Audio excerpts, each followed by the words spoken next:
And thank you, Peter, for your kind invitation to visit your superb medical facility here.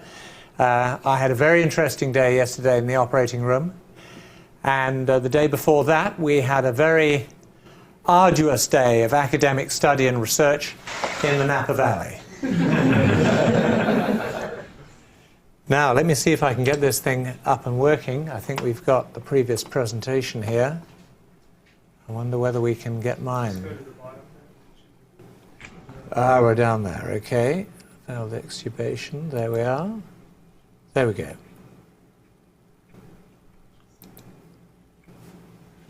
Great. I asked Peter what subject he'd like me to talk about, and we settled on management of failed extubation in children, which is a subject which I think has exercised all of us in pediatric otolaryngology from time to time over the years. And this is not going to be a scientific or research-based presentation. This is very much more a practical guide, a how I do it approach to the problem of failed extubation in children.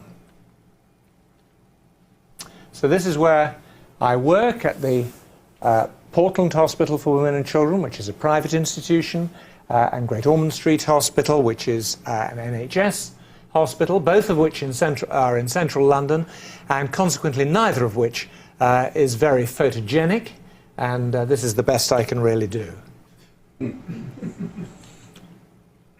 Now, I'm not a great fan of algorithms. They tend to be overcomplicated and difficult to find your way around.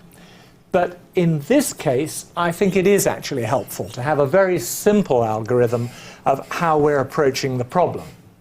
And what I plan to do is to take you through this step by step, box by box, with looking at the problem of the failed extubation and how that comes about and what the nature of the intubation injury is.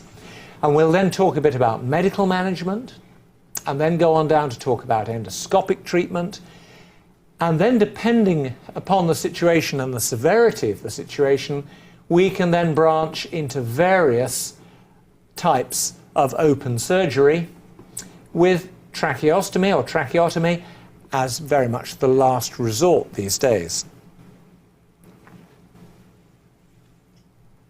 Well, what is the problem with endotracheal intubation?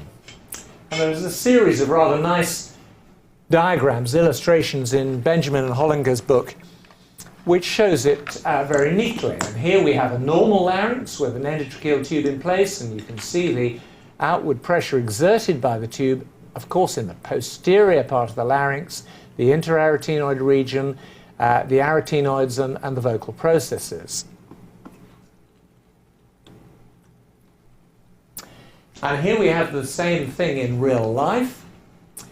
Here's a tube in place, and as the tube's withdrawn, we see a remarkably tube-shaped opening in the larynx there, with edema, a little bit of granulation formation, and it doesn't look too healthy in the mucosa of the posterior glottis, and indeed there's some circumferential ulceration there, and it's not looking very good. So what sort of problems can we get into? Well, the first stage is one of granulation tissue formation, and you see that here. Typically you get these seal flipper flaps of granulation tissue forming just around the shoulder of the tube. But then if the intubation injury becomes more severe, it can go one of three ways.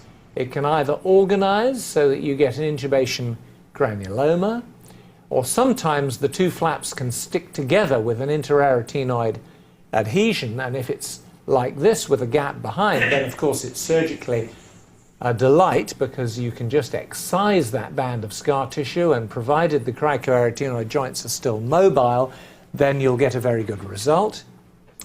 And sometimes it just shrivels away into a healed nodule and really is not too much of a problem. And here we see a larynx with fairly severe granulation tissue formation, which is really not confined just to the glottis. You can see there are these seal flipper flaps at the level of the false chords, in the glottis, and indeed going down onto the undersurface of the vocal cords. So this is a fairly severe granulation tissue reaction. Well, the next step, which is much more worrisome for us all, is when you get ulceration. And again, we can see various paths which the larynx may follow. If the median strip in the interarytenoid region there remains intact, then you get ulcerated troughs on either side, and then this typical appearance as it heals of healed furrows. And you'll frequently see this in the larynx of a child who was an intubated premature infant who's extubated well but is left with these healed furrows as scarring as an end result. If the injury is a little more severe and there's no intact median strip, then you tend to go on to get a block of granulation tissue in the posterior glottis, and then you may get a posterior glottic stenosis, which is a very difficult thing, or can be a very difficult thing to fix. And then if the injury is more distal within the cricoid ring, then you're liable to get an annular cicatricial subglottic stenosis. And here we see it in a rather nice series of photomicrographs, again from the Benjamin Hollinger book. And here at the level of the cords, you can see those seal flipper flaps of granulation tissue. And then as we go a little more distally, there's a patch of ulceration here and a patch of ulceration there. And then a little more distally still, we're in the ring of the cricoid. And again, you can see patches of ulceration, but not yet, fortunately, circumferential.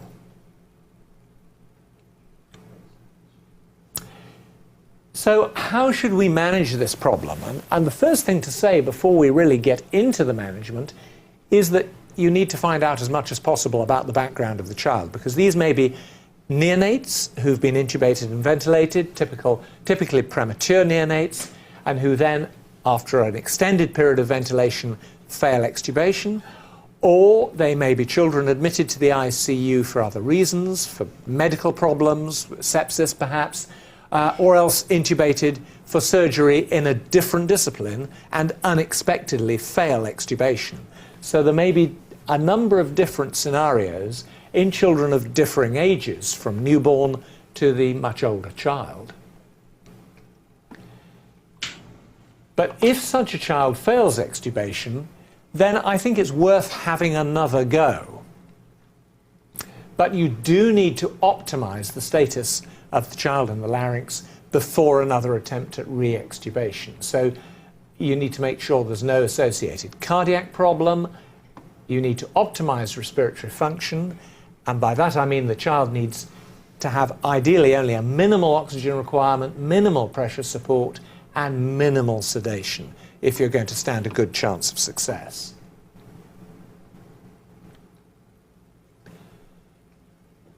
You then need the smallest stable tube that will give adequate airway support, and this needs to be straight-sided and, if at all possible, nasotracheal, and we use nasotracheal tubes routinely because of the better fixation that they give and the much lesser amount of movement within the larynx. More difficult to intubate and fix a tube by the nasotracheal route, but much more stable. Anti-reflux treatment is almost always worthwhile, and we tend to use either domperidone or omeprazole combined with ranitidine and are quite aggressive. Steroids, we use dexamethasone for a 48-hour period before any further attempt at extubation, and then you have another try, with hopefully everything going for you.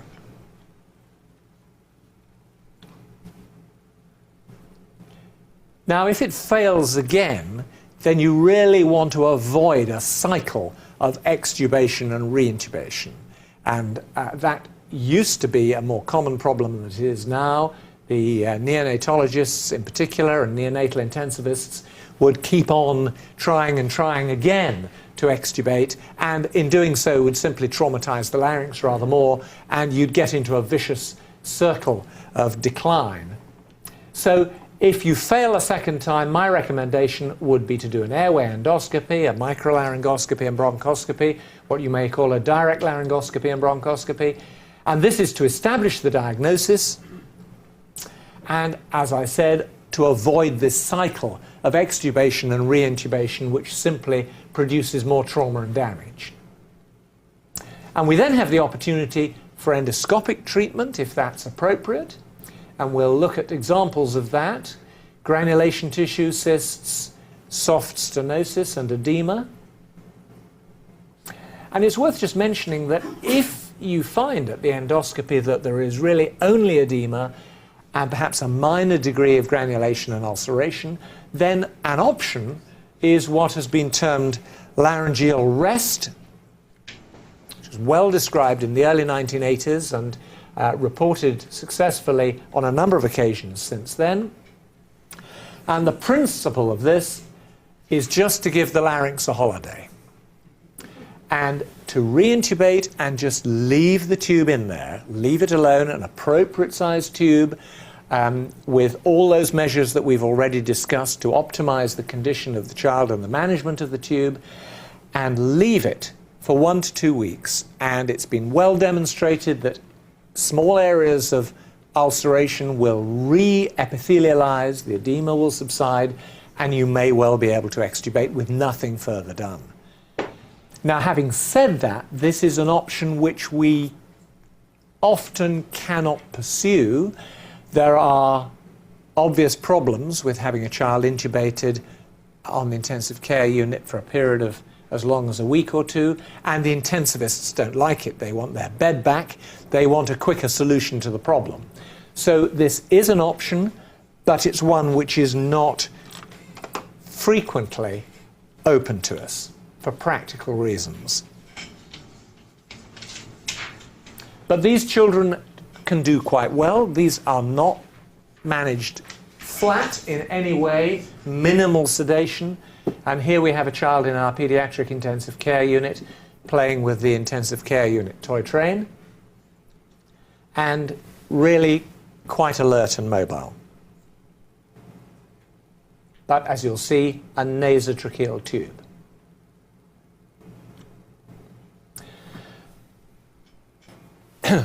So if we're not going for laryngeal rest, what options are there for endoscopic treatment? Well, really, these are the problems that we're looking at and the options we have. So for granulations, sharp excision, and we'll look at examples of these. Subglottic cysts. This is an interesting condition and something that we've seen very much more of in the last 10 years or so than used to be the case. And that really is because particularly the neonatal intensivists have become very much better at tube management than they were in the old days. And we're seeing less severe intubation injuries and more minor intubation trauma. And subglottic cysts are a reflection of such a minor intubation trauma, where you get a rather subtle degree of submucosal fibrosis, which is enough just to obstruct the mucus-secreting glands and produce cysts without necessarily producing ulceration or cicatricial stenosis. We used to use the laser for them, but like most things in the pediatric larynx, we've really given up the laser. It's seldom used now, and sharp excision using cold steel is preferable, as we'll see in a moment. For soft stenosis, there are other options: steroid injection and balloon dilatation. And then, still dealing with the problem endoscopically, there is now the option of an endoscopic cricoid split. So here we are with very minor intubation granulations here, which can just be very neatly trimmed off flush with microlaryngeal cup forceps and scissors, with a very good result. Here's one that's a little more florid, with perhaps just a little bit of posterior stenosis beginning to develop. But again, just using cold steel, very precise excision, and a good outcome. And here are the cysts that we were speaking of earlier. And these sometimes can be very large. Sometimes you can encounter a single cyst which really fills the subglottis. Often there are several smaller cysts, as you see here, which can really severely compromise the airway. And this is one that just rather nicely illustrates how they can be removed. Now, this has been done using the carbon dioxide laser, which does it perfectly effectively, but it's not ideal because you, of course, vaporize the fluid inside the cyst, you boil it off, and you lose the lining of the cyst. So you end up with a raw surface there.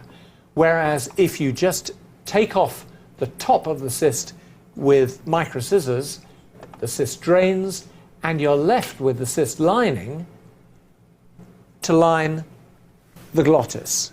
So the raw surface is really just the cut edge circumferentially. And these children are immediately better. You get a much enlarged airway. They don't need reintubation as a general rule, and often really don't need steroid treatment or any particular maintenance. You're actually, although you're instrumenting the airway, you're leaving them with a very much bigger airway than you started with.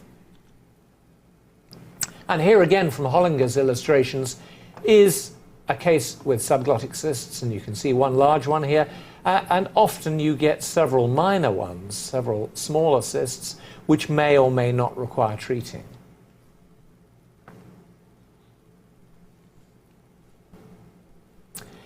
And here is another case with multiple cysts, and after just excising, uncapping the largest ones, you can see how the airway is transformed from something that's pretty perilous to something that really is quite comfortable.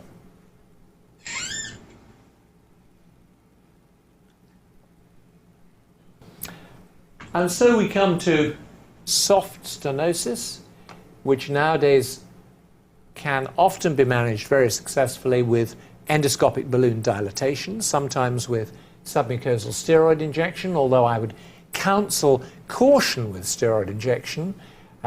If you're over-enthusiastic, there is a real risk of just melting away the cartilage.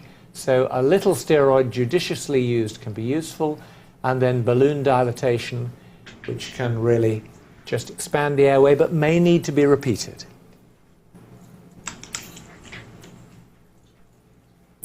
But sometimes, despite all these efforts, you end up with this sort of situation, with a persisting subglottic edema and narrowing, and a larynx that just won't settle down, a child who either fails extubation or has persistent ongoing stridor.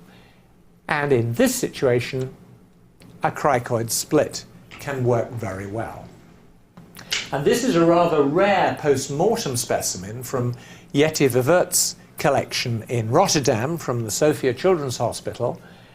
And you can see the arrow indicates the split, and you can see that there's really been no expansion. The edges of that split are pretty well in apposition. So this is not an operation that expands the airway. It's an operation that just decompresses it and allows the edema to melt away and the laryngeal injury to settle.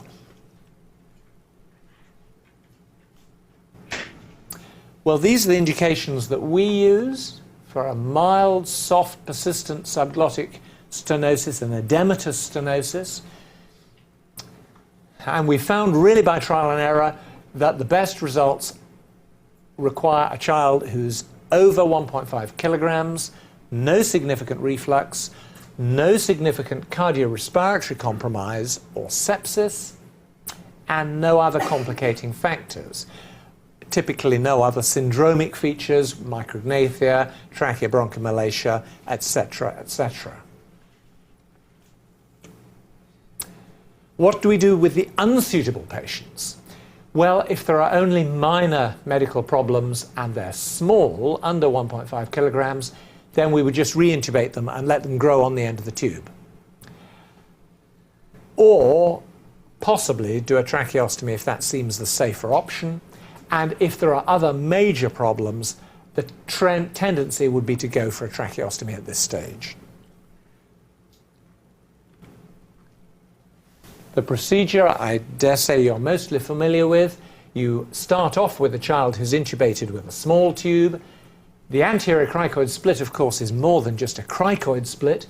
We're dividing the lower third of the thyroid cartilage, the cricothyroid membrane, anterior lamina of the cricoid, and usually the first and sometimes the second tracheal ring. You can, if you think it might be helpful, do a posterior cricoid split, but I have to say that that's something which is very seldom needed.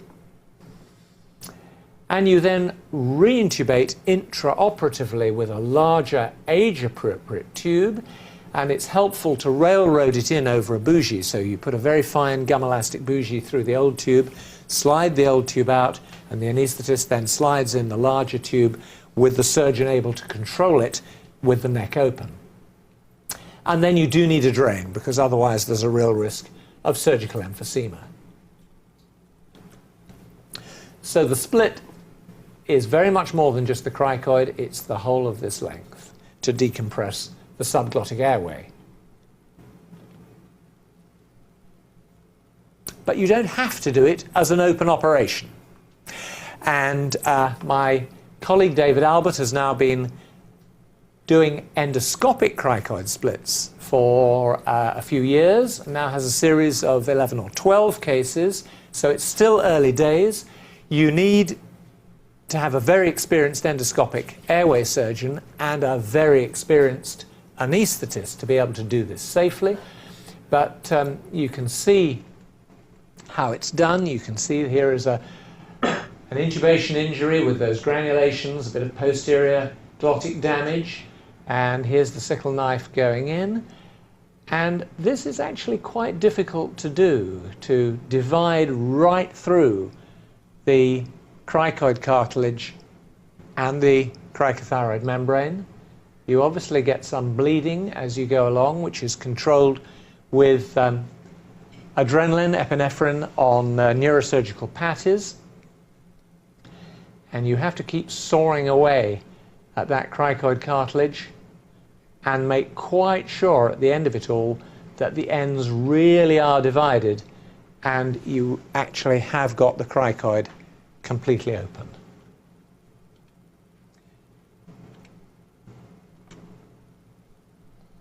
Post-operatively, we leave these intubated for between 5 and 7 days, but no paralysis, no ventilation. They routinely are on antibiotics because this is essentially, inevitably, a contaminated wound. You've opened the airway into the neck.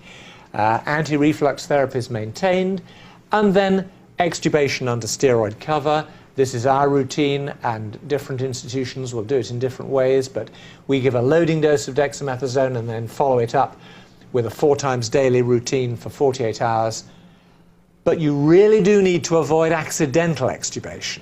If the tube comes out in the ICU following a cricoid split, then that really is bad news, because any attempt at re-intubation will tend to end up with the tube just poking out into the neck through the split.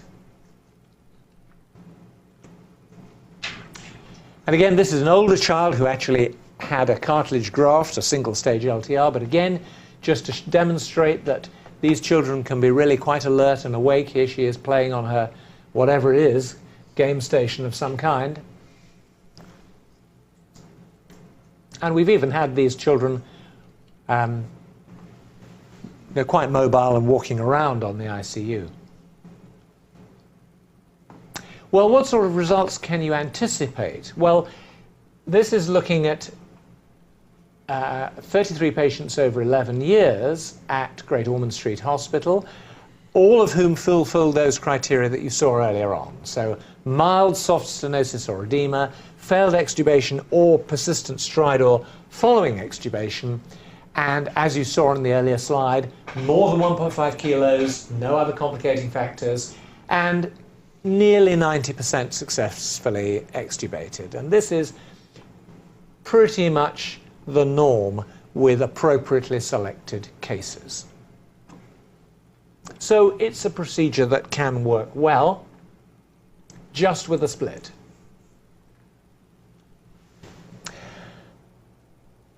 But some of them will fail. As you can see from the previous slide, we had 4 failures, 3 of which went on to tracheostomy. And these really are the options. Do you re-intubate? Do you repeat the cricoid split? Not something I'm really very enthusiastic about. You might consider doing a single-stage laryngotracheal reconstruction in favourable cases, but how favourable are they really? You're operating in the presence at this stage of perichondritis, and really you're risking graft extrusion, granulation, and poor healing. So you may need to go on to a tracheostomy in unfavourable cases and then do a subsequent staged LTR with the tracheostomy in place. So when might we do a single stage LTR? In other words, effectively a cricoid split, but taken one step further with a graft. In the failed extubation case, we would require them to be a little bit bigger, more than 2 kilos, but otherwise very much the same. No reflux, no cardiorespiratory compromise or sepsis, no other significant complicating factors. Unsuitable patients, again, if they're small, re-intubate, let the weight increase, or go for a tracheostomy. And if there are major problems, just go straight to a tracheostomy and get a safe airway.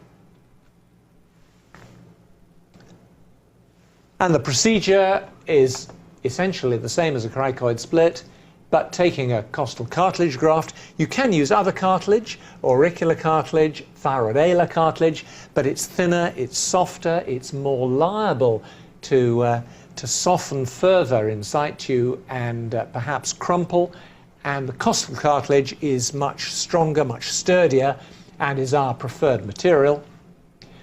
But again, you re-intubate with that larger size, age-appropriate tube, and once again you need a drain because of the risk of surgical emphysema.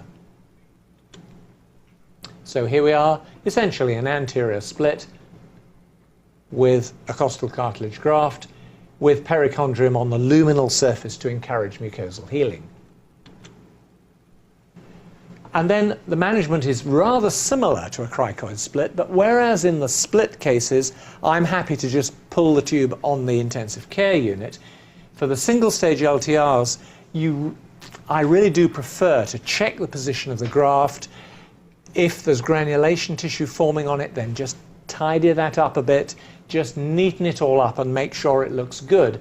So on day 7, we will do a further airway endoscopy, nibble away any granulations, make sure it's looking good, and then downsize the tube there and then under endoscopic control and extubate 24 hours later under steroid cover. And that, in our institution, works well. So, we've worked our way down through this algorithm. We've looked at medical management, at endoscopic treatment, and we've looked at how we might go down either one of these 3 limbs.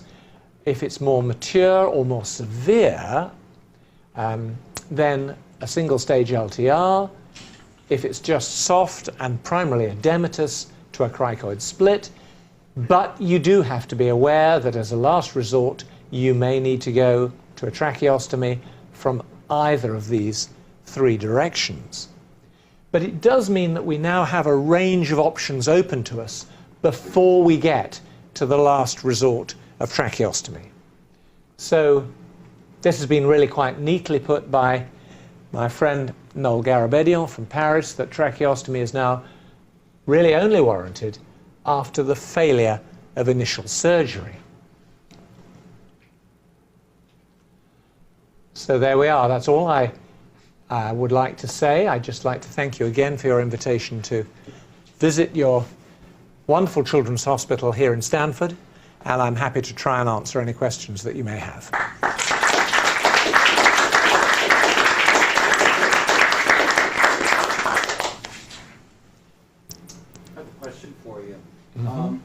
You know, this whole concept of decompressing the larynx with the cricoid split has always been a little bit, I can't visualize it. And cutting the larynx open and just never appealed to me. And worse yet is most of the cases where I've done it, and I mean, it's not a particularly difficult operation, it's failed.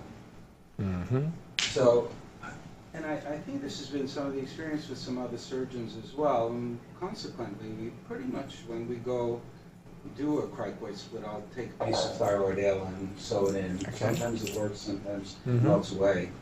A lot depends on the state of the larynx itself being inflamed or not. How do you cool off that inflamed larynx is my question for you. What's the best way to... Well, just to address the first part of your comment, really, I agree with you that it is a slightly mysterious procedure, isn't it? But it works. At least it works in our hands in appropriately selected cases. There have been a number of series from a number of surgeons who like to do not just a split, but say, well, while we're there, hey, why not just slip in a little graft? Thyroid ala is very tempting. It's right there in the same field. In fact, when you compare similar series, and we've certainly compared our Great Ormond Street experience without grafting and Patrick Froehlich's experience from Lyon with grafting, and the results are the same. But I think it really is down to the case mix and the case selection. And I would think that your more unfavorable experience is probably gleaned from a more unfavorable patient population. How do you cool off the larynx? Well, all those factors that we looked at, certainly an appropriately sized tube, a tube that isn't moving around a whole lot, control of reflux. It's difficult to be scientific about that, and we really just tend to assume that all these children who are being managed horizontally with an endotracheal tube in are liable to reflux to some degree or another, so we treat it aggressively and we will manage them with steroids for short bursts, as I described. The endoscopic treatment will help to cool it off by getting rid of granulations, perhaps a little bit of dilatation. I mean, these are all things you're doing to really try and get the situation more in your favor. So there's no one secret to it, I think. It's a number of things. You just do your best and do what you can. Yes? What's the sedation protocol in your institution after a cricoid split or an LTR? Sorry, after a sedation protocol, yeah. Oh, sedation. We try really and use, as I said, very minimal sedation. Really, I mean, it's tailored very much to the individual child, and the intensivists have to form their own judgment about that. Some children are very difficult to manage light, and they do need to be flatter than the ones I showed you. But typically we will manage them just sedated enough for them to be comfortable and not try to pull the tube out. Okay? Does the age or size of the infant change any of your decision-making on the single-stage endotracheal reconstruction, or it doesn't matter to you? The indications I was giving you there really applied to the neonate with a failed extubation in terms of the weight guidelines and so forth. And certainly with the older children, our experience is that a cricoid split is less likely to be successful. And that may have something to do with the flexibility of the laryngeal skeleton, but certainly it's a procedure that can work well in the newborn population. It tends not to work well in older children. By older, I would say more than aged sort of 3 to 6 months. And in that older age group, we would go for a graft as well. how do you decide between the endoscopic versus the open cricoid split, and do you get away without a drain when you do the endoscopic approach? The answer is yes, you do get away without a drain, but you're relying... It is a risk still that you might get surgical emphysema, but it's a lesser risk because you've not opened up tissue planes in the neck. And you're hoping that the incision of the cricoid is going to, as it were, provide drainage into the airway.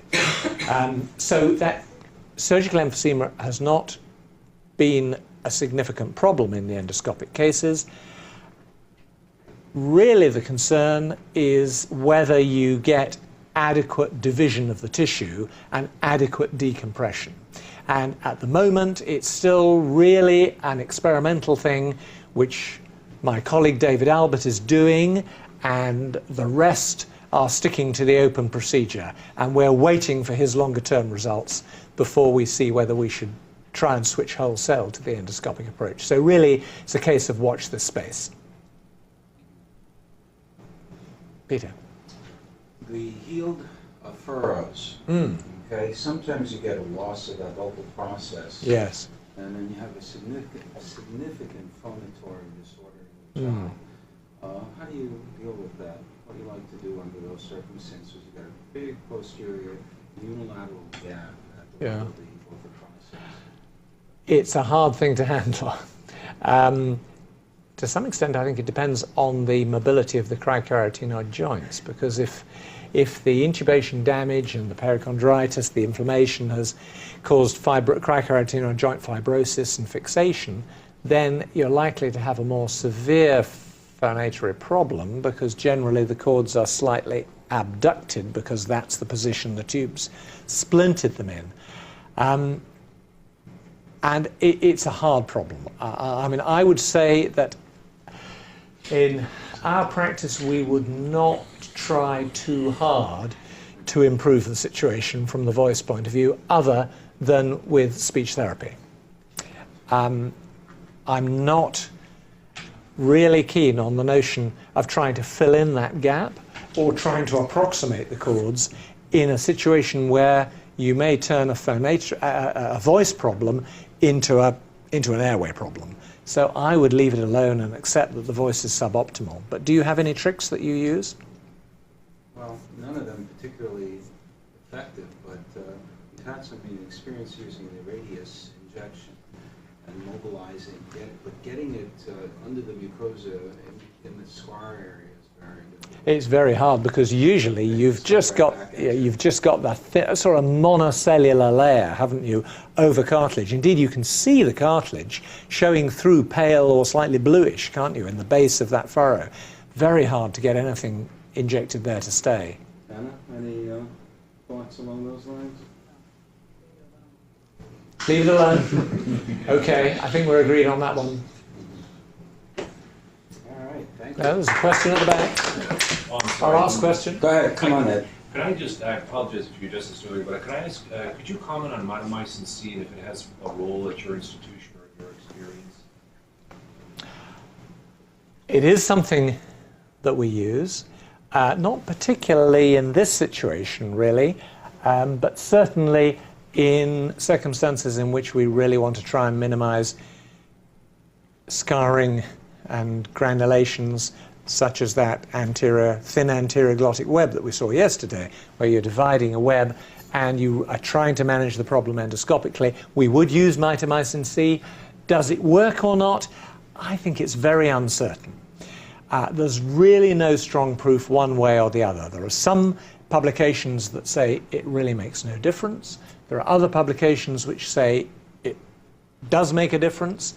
But there are so many variables. The patient population is different from these different publications. The concentration of mitomycin is very different in the different publications.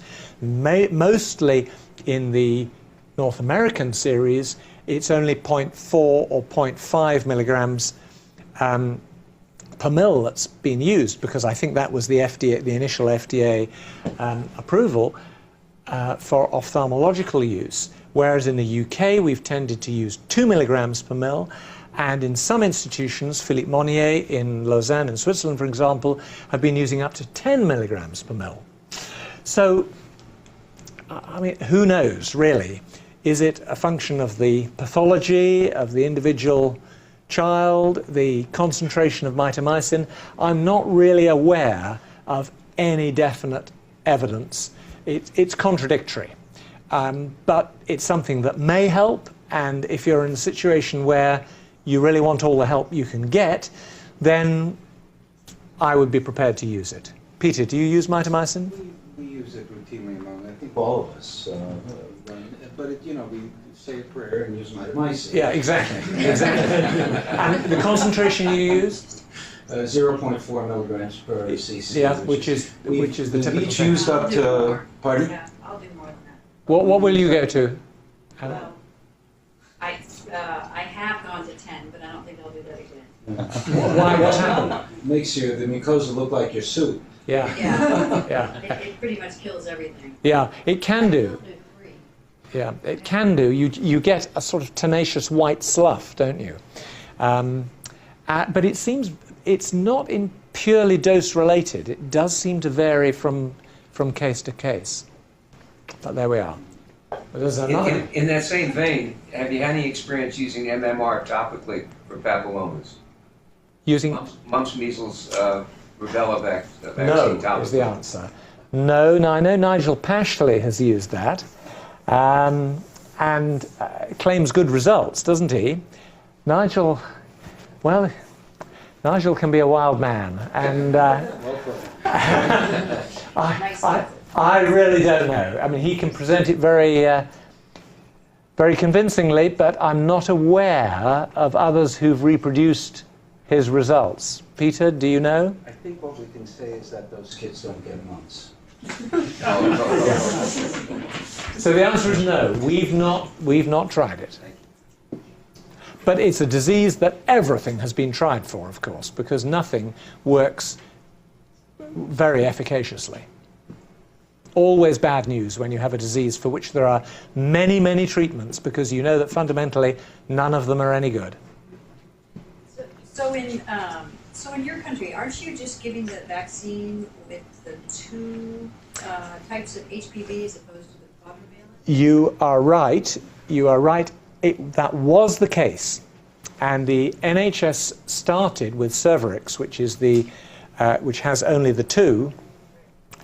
And it was essentially an economy measure. The government, the Department of Health, looked at the evidence not too clearly, I think, and said this is the cheaper option and it will deal with cervical carcinoma. And they really weren't concerned with 6 and 11 and papillomatosis, so they went with Cervarix. And actually there has now been a rethink. And as of about a year ago, the UK has switched to Gardasil, which is the quadrivalent, and which gets 6 and 11 as well. So hopefully we will fairly shortly begin to see a decline in papillomatosis. How long have you been using the quadrivalent here? So it's been what?